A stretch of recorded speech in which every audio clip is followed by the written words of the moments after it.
coach, Greg McDermott. 23. First of all, Patrick's done an unbelievable job with a roster that's been decimated by injuries and departures, and it's pretty incredible how competitive he's kept that team and how they keep fighting. And obviously we made some shots tonight. Otherwise, we were in for a real dogfight. But he's done a terrific job, and it's a hard matchup for us because of their length, and they were able to take advantage of that several times in the first half, and obviously get us in some foul trouble. But obviously Marcus, Ty, and Mitch were awesome with their efficiency, but I thought our bench was a real difference tonight. Sharif, Denzel, Kelvin, their contributions when we were in some foul trouble was really critical to us creating some separation. Questions for the student athletes first. Hey guys, last time you guys played Georgetown, it took you a long time to get going and didn't shoot very much early. Tonight, season high 7 3-pointers. I guess could you just kind of comment a little bit on the difference between your two outings against this team? Yeah, honestly, that's just how the ball falls. Max was talking about law of averages. I didn't shoot it well at their place. I think I didn't even make one until like the 6-minute mark or something. Usually when you can get a good look early, I got a couple good looks early, just from dribble penetration. And we watched our first game, and we realized if we can get into the paint and set our feet, we can get anything we want if we shot fake and ball fake, and that's what we did. And in the first game we didn't, so it was hard for me to get some clean looks early. But then when you see that first one go, or I think I missed the first one, but when you see that first shot go, then your confidence goes up, and then guys start finding you, and the ball just starts rolling. You guys have been crazy efficient in this gym, especially of late. Like, how much confidence at this point do you guys have when you're in this arena and just playing the way you guys play and getting the crowd going and everything? Yeah, I mean, obviously, we're a big, confident group, whether we play home or away. But, just playing in front of a great crowd, they give us energy, they give us confidence, and then also a staff who gives us, that opportunity to go out there and just play, have fun, and play unselfish. And, the shots end up falling. Yeah. I was just going to build on that. Like Marcus was saying, when you're at home, it's obviously you have the fans at your back and cheering you on. But when we're on the road, when we're our best. We talked about it. We're at our best when we're just having fun. When we're tense and tight, then we start to do things uncharacteristic. But when we're loose and just having fun, then I mean, it's a thing of beauty. We do it on the road too sometimes. So if we can do that on any court, then we'll be all right. What goes into the mentality as a shooter? You guys, both of you, I think maybe 1 to 10 against St. John's, and so obviously everyone says you got to put it behind you and go to the next. But how do you do that? I guess kind of take me into your process of putting the game away and bouncing back. I just think, you just got to bounce back. I think, I'm going to speak for Mitch. Mitch is always getting up his reps, always, putting in the work beforehand and, stuff like that. I mean, it's going to happen. Like like you said, law of averages and, just also playing with it. Just, again, just a staff who's going to give you the confidence whether you go 1 for 10 or, 10 for 10. Just always, pulling for you, always, next shot, next play. It's just a whole group thing. Yeah, and building off that, on my side, it's really easy to get looks when you're playing with talented players and unselfish players. At St. John's, we didn't shoot the ball well, but we had really good looks. So we live with that. We'll take those shots 10 times out of 10, and sometimes they fall, sometimes they don't.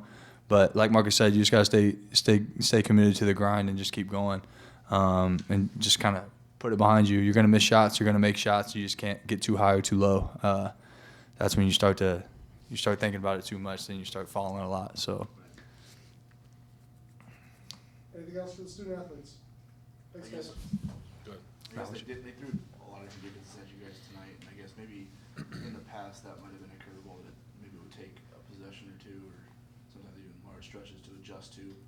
What do you think is, with just in terms of the chemistry you guys have, how much do you think that is starting to help with you guys recognizing when teams are switching things up on you defensively? Yeah, I mean, it's obviously, playing together a lot, and then preparation. Coaching staff, they throw it all at us. And Scout throws all that at us in practice, days before the game. So we're prepared going in. All we got to do is go out and, just do it, And they always say, just go, just attack it, and good things will happen, and that's what we did tonight.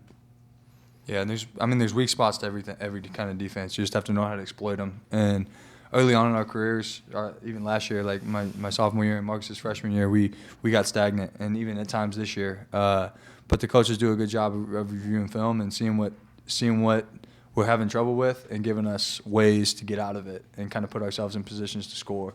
So when you have different looks, it's hard to guard pace, and it's hard to guard different movements. And the more movements we put in with guys who have abilities to score at different levels, it makes it harder to guard with pace and movement. So I think we do a better job at that, and we just play when we stay and play unselfish, then we can get what we want.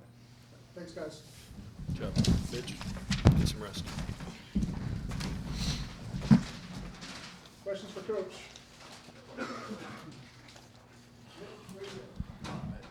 You mentioned the bench, Denzel and Kelvin Libby in particular. I mean, Denzel with that small ball lineup was pretty efficient tonight, and then Kelvin in the second half provided you some big. Yeah, well, and Calvin got some great energy plays early as well.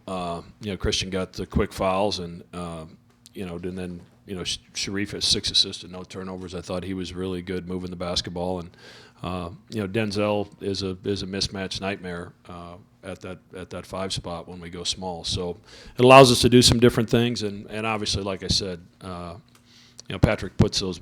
Patrick, I should call him Coach Ewing, but to me, he's one of those guys. If you just say his first name, everybody should know who he is. That's how much respect I have for him as a player and now as a coach. But he puts those bigs in such good spots. I mean, they're so fundamentally sound offensively, defensively, that it's hard to get stuff at the rim. And obviously, we had a hard time getting them off the glass, Wahab especially. Kind of sort of a follow-up to what Matt asked about your team's ability to sort of kind of adjust on the fly. How many?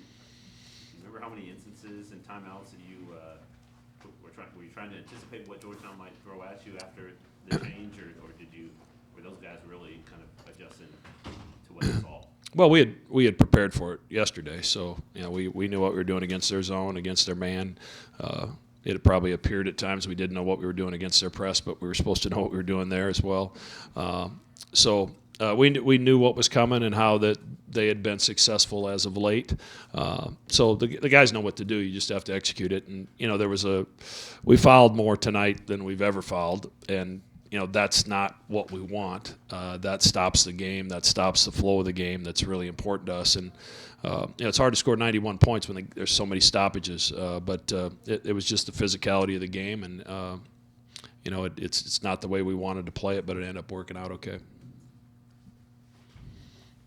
I mean, the last 3 in particular to Paul Butler tonight. I mean, just the way you guys were able to put just a barrage on teams that is hard to kind of cover from. What are you seeing out of your guys? Maybe in terms of how they're able to just take the energy from the crowd and use it to its maximum effect. First of all, there's not many places that have almost 18,000 there. So, you feed off of that. We have a very knowledgeable, educated basketball fan base that understands when we need them. And I've got guys that know how to play. I've got several guys that most of them are just really good basketball players. So you put them in a situation where they have to make a read, and most of them can make that read. It's one of the things the losses at home last year probably cost us the NCAA tournament, and it's something we talked about in the off season. Anybody that's going to move forward in your league, especially a league as good as ours, you have to find a way to protect the home floor because it's so difficult to win on the road. And we got we got a team that's got Final Four ability coming in here Saturday, and we're going to need every one of those 18,000 and then some to try to figure out a way to win that one.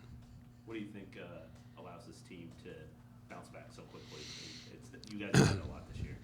Again, I think the highs and lows that maybe the instant reaction after a game that a fan may have or a media member may have, we don't have that. Like, we have to get over ourselves in a hurry. And it's a natural reaction from social media or a fan base, and I get that. Fans are passionate, they want to win, and they want it to be perfect, and they're disappointed when it's not, and they're really excited when things go well.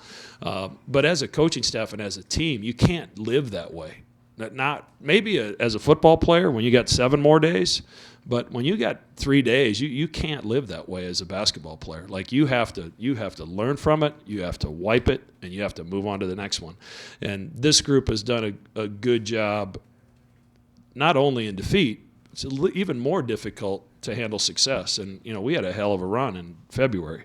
And to handle that and to be told how great you are when you walk around campus, like that's sometimes as a 55-year-old or whatever the heck I am, you start to believe it. Now think about being 18 or 19. So like you have to have the maturity to understand, like, okay, thank you, I appreciate it, but practice is at 2:45. We got to get some stuff done today because we got another one coming up in 2 days.